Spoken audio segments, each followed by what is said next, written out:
le Seigneur lui-même vient aussi bientôt pour le grand mariage de la polygamie. La doctrine de l'Église primitive, ce sont les saintes Écritures. La Bible ou la parole du Seigneur infaillible qui a institué le mariage en sa forme de la polygamie après la chute, après le péché. Excusez-moi, c'est le Seigneur qui a institué la polygamie comme forme de mariage pour permettre à l'homme de ne plus vivre comme Adam, c'est-à-dire de ne jamais commettre adultère en prenant la femme d'autrui. L'homme étant de la création originale et par ce fait le chef de la femme, il a le droit d'avoir même 1000 femmes comme l'homme le plus sage du monde, le serviteur du Seigneur, le roi Shlomo qui était le pasteur, qui construisit même le premier temple en Israël où Elohim, le béni Israël, habita littéralement. Donc c'est la parole du Seigneur qui nous a permis de faire ça. Alors, vous défendez la polygamie. Il y en a qui pensent que la polygamie est une mauvaise chose et la polygamie viole même les lois de la RDC, le pays où vous habitez, vous êtes vous-même congolais. Les lois de la RDC consacrent la monogamie. Qu'est-ce que vous en pensez? Nous ne violons pas la loi de notre pays. Nous suivons la loi intégrale et supérieure, la loi céleste du Créateur, qui a créé le mariage, qui a fait l'homme, et qui trouva bon de lui faire aussi la femme, celle-là qui pécha. La loi dans notre pays ne condamne pas la polygamie. La loi est contre la bigamie, mais pas contre la polygamie. Alors, quelle différence vous faites entre la polygamie et la bigamie dont vous venez de parler? La bigamie, d'après eux, selon la parole de Dieu, il n'y a vraiment pas de différence. Sinon, en ce qui concerne le nombre, un bigame, c'est celui qui a 2 femmes. Un polygame, c'est lui qui a plusieurs femmes, c'est-à-dire qui a beaucoup de femmes. Alors, selon la loi de notre pays, la bigamie, c'est le fait de se présenter devant l'autorité de l'état civil 2 fois pour être enregistré dans le mariage. Mais si vous n'allez pas chez lui, ce n'est pas condamnable. Donc, ceux qui ont confectionné la loi dans notre pays consacrent la polygamie sans le dire très ouvertement. Alors, quelles sont les assises bibliques, les versets bibliques? Parce que sur la toile, sur Internet, les gens veulent comprendre quels sont les versets bibliques révérends qui permettent la polygamie. Est-ce que pendant quelques minutes, vous pouvez enseigner et démontrer bibliquement qu'aujourd'hui, la polygamie n'est pas un péché? La polygamie n'est pas un péché parce que le péché, selon la définition des Saintes Écritures, c'est la transgression à la loi de Dieu. Mais c'est la loi de Dieu qui consacre la polygamie. Si vous lisez dans Exode 21, versets 10 et 11, Dieu dit là-bas que l'homme avait la liberté, le droit donc d'épouser une autre femme. Dans Exode 22, verset 16, là il est dit que l'homme qui a connu une vierge non fiancée, il devra verser la dot chez le père de la fille et la prendre comme épouse. Dans Deutéronome 21, verset 15, là, le Seigneur parle ouvertement d'un homme qui aurait 2 femmes, et si toutes les 2 lui ont donné des fils, comme premier-né, il doit être juste pour considérer le fils qui est premier-né en lui accordant une double portion de son héritage. Deutéronome 27, verset 20, là, le Seigneur maudit quiconque prendrait l'une des épouses de son père parce qu'il porte atteinte au droit de son père. Dans 2 Samuel, au chapitre 12, depuis le verset 8, là, c'est Dieu qui parle à David. Je t'ai donné beaucoup de femmes. Ça peut mettre fin à toutes les discussions sur la polygamie. Dieu dit à David, depuis le verset 8, je t'ai donné beaucoup de femmes. Si c'était peu, j'allais encore ajouter. Tu ne devais pas prendre l'unique femme de ton soldat. Donc, voilà, la parole de Dieu dans le Lévitique chapitre 18, c'est toujours la loi. Presque tout le chapitre parle de la polygamie. Il est même dit à l'homme, pour ton harem, verset 18, tu n'auras pas 2 sœurs en même temps, pour ton harem. Donc, la parole de Dieu, c'est elle qui a consacré la polygamie. Et Dieu lui-même est polygame, selon Ézéchiel 23, selon Matthieu 25 et selon Ésaïe 54.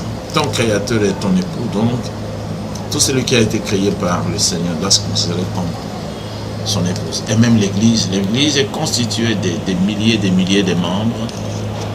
Et ce sont les fiancés à Jésus-Christ, selon 2 Corinthiens 11, premier et deuxième verset. Jésus-Christ lui-même est le grand polygame parce qu'il est l'accomplissement du roi Salomon. C'est lui qui a bâti le temple, qui continue à le faire, le temple dans le Nouveau Testament, comme le roi Salomon l'a fait dans l'Ancien Testament. Donc, il n'y a aucun verset de la Bible qui condamne la polygamie, parce que Dieu ne se contredit pas. Mais ce sont les hommes du monde, les prêtres catholiques, qui ont inséré ça parce qu'on leur avait demandé par le Parlement belge de le faire en 1948. Mais ils avaient même promis d'engager des faux chrétiens en la matière pour qu'ils puissent faire cette campagne. La parole de Dieu que nous avons, elle a même été écrite par les polygames. Vous voyez? Donc, Abraham, notre père, selon Genèse 12, jusqu'à la fin de la Bible, il était polygame. Jésus-Christ est né de la famille de polygames, fils de David. David avait 500 femmes. Fils d'Abraham, fils de Salomon, fils de Roboam, 78 femmes, fils d'Abia, 18 femmes. Donc, la Bible, c'est le livre écrit par les polygames, et la Bible parle de la polygamie. Vous voulez dire que ceux qui ne sont pas polygames aujourd'hui ne font pas la volonté de Dieu? Est-ce qu'on peut apporter une telle affirmation?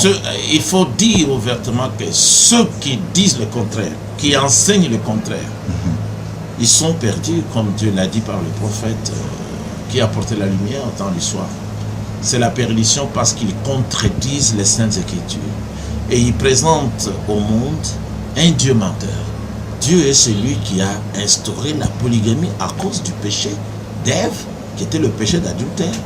Adam ne devait pas retourner auprès d'Ève parce qu'Ève avait commis l'adultère. Ève avait commis l'adultère avec le serpent ancien. Dans le jardin d'Éden. Dans le jardin d'Éden. Alors le fruit dont on parle dans le jardin d'Éden, ce n'est pas un fruit, c'est plutôt Ce n'était pas un fruit naturel. C'était quoi? L'acte sexuel. C'est ça qu'Ève avait goûté. Et elle a fait goûter aussi à son mari. C'est pour ça qu'ils avaient découvert qu'ils étaient nus. Si c'était un fruit naturel, on parlerait de la bouche, de la langue, des dents. Donc maintenant, vous affirmez que Ève a eu des relations sexuelles avec le serpent. Mais c'est ça le péché appelé originel. C'était l'adultère. Mais comment? Relations sexuelles, parce que le serpent, en ce temps-là, le serpent ancien, il se tenait debout comme l'homme. Caïn est son premier fils. Il était debout, il parlait. C'est pour ça que le verset 14 de Genèse 3 dit « Désormais, comme c'est la malédiction, tu marcheras sur ton ventre. » Ça veut dire qu'avant le péché, le serpent se tenait debout comme l'homme. Alors, vous dites que c'est comme ça qu'Adam et Ève ont découvert leur nudité, qu'ils étaient nus. Comment allaient-ils remplir la terre? Parce que Dieu leur fait une recommandation, ça c'est bien avant... de ne pas manger l'arbre de la connaissance du bien et du mal. Oui. C'est-à-dire de ne pas écouter les enseignements de Satan. Ça devait venir par Dieu, ça ne devait pas venir par la connaissance de Satan. Alors revenons maintenant à la polygamie. Est-ce qu'aujourd'hui, vous pensez qu'il est facile d'avoir 2-3 femmes? Vous êtes marié à votre 8e femme il y a quelques jours. Comment vivez-vous cette réalité dans votre famille? Mais tout naturellement, comme les hommes de la Bible. C'est comme ça que je vis la polygamie. C'est mon mariage avec mes épouses. Je sais comment régler ma vie, je sais comment leur parler. Elles savent aussi comment me parler. Ensemble, nous élevons nos enfants. Vous vivez dans la même maison avec vos 8 épouses? Ensemble, oui. Avec vos 8 épouses, vous êtes dans la même maison? Dans la même maison, sauf une qui vit en France. Et les 7 qui vivent avec vous ici sur place s'entendent-elles? Quelle relation ont-elles? Vous, en tant qu'homme de Dieu? Entre elles, elles vivent bien, elles s'entendent. Pas de problème entre elles. Il y en a qui disent que c'est parce que vous êtes du Kasaï oriental et que, en tant que Louba, vous aimez déjà être polygame. C'est culturel et non biblique. Non, d'après Dieu, la polygamie était pour toute la nature, même chez les animaux. Abraham n'était pas Louba. Salomon, qui avait 1000 femmes, n'était pas du Kasaï. Son père David et les fils de Salomon, Roboam, 78 femmes. Le fils de Roboam, Abia, 18 femmes. Ce n'était pas des Louba, c'est la loi. établi par Dieu pour toute la nature, les êtres humains et les animaux. Alors les gens posent la question de savoir comment vous traitez ces femmes. Il y en a certainement une que vous aimez plus que les autres. Non, ce n'est pas ça. Je n'ai pas cette intention. Mais d'après la parole de Dieu, on aime plus celles qui se mettent à sa place ou celles qui se mettent à leur place. Donc il y en a... On ne peut pas aimer une femme indisciplinée. Et donc il y en a qui sont parmi telles qui sont indisciplinées que vous aimez moins. Ouais. Ça ne peut pas manquer.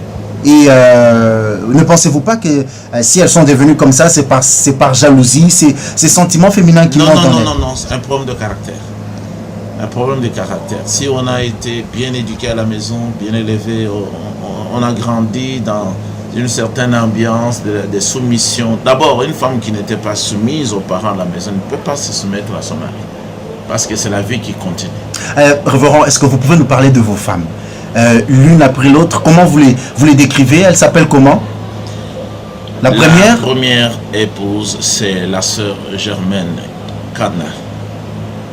Nous avons eu 7 enfants. La deuxième, c'est la sœur Naomi Kass. Kass, c'est mon nom. Oui. Nous avons eu 5 enfants.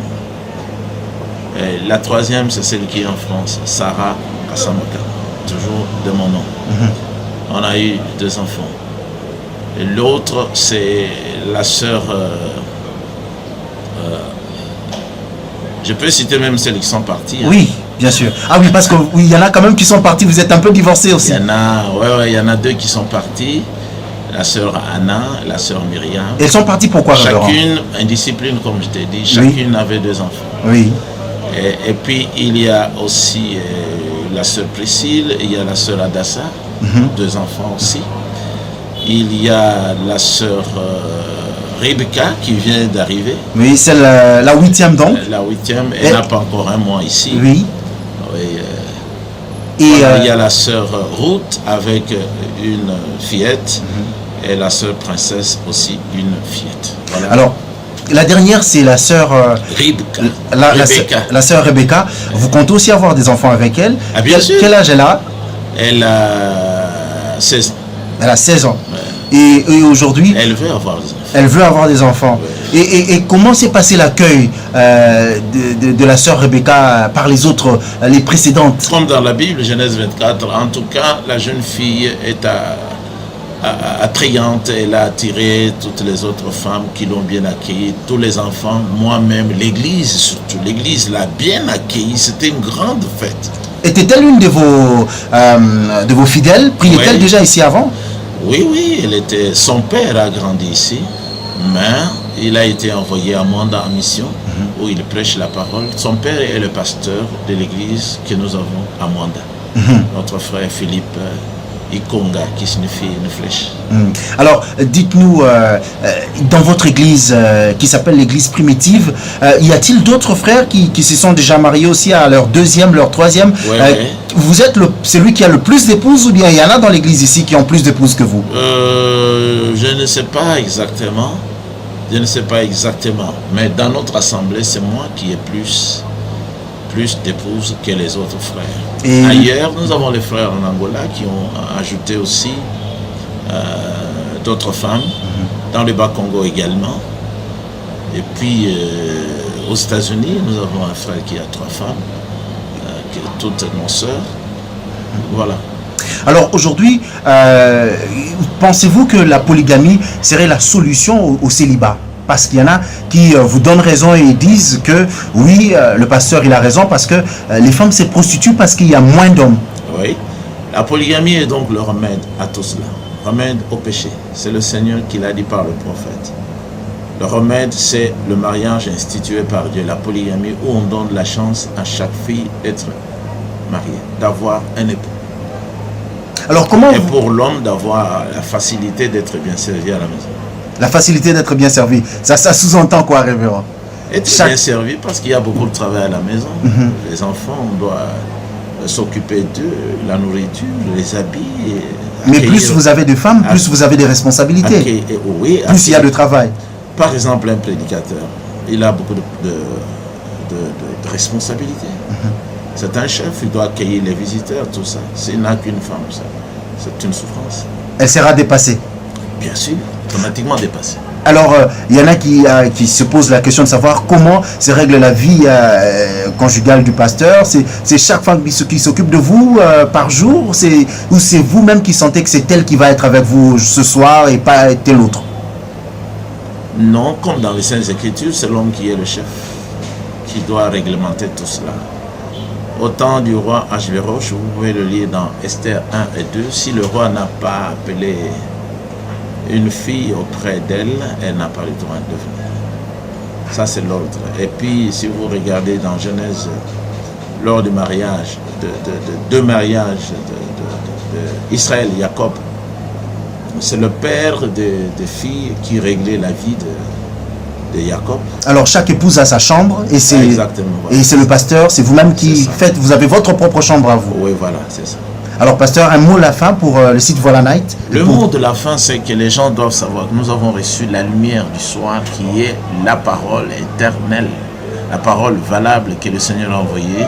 Selon Jean chapitre 1er, tout le chapitre, cette lumière est la véritable lumière qui, en venant dans le monde, éclaire tout homme. Donc les gens doivent se décider pour abandonner le péché en transgressant jour après jour la loi de Dieu et venir dans la lumière pour croire, se repentir et être baptisé dans le nom du Seigneur Yeshua HaMashiach et savoir que le Seigneur lui-même vient aussi bientôt pour le grand mariage de la polygamie.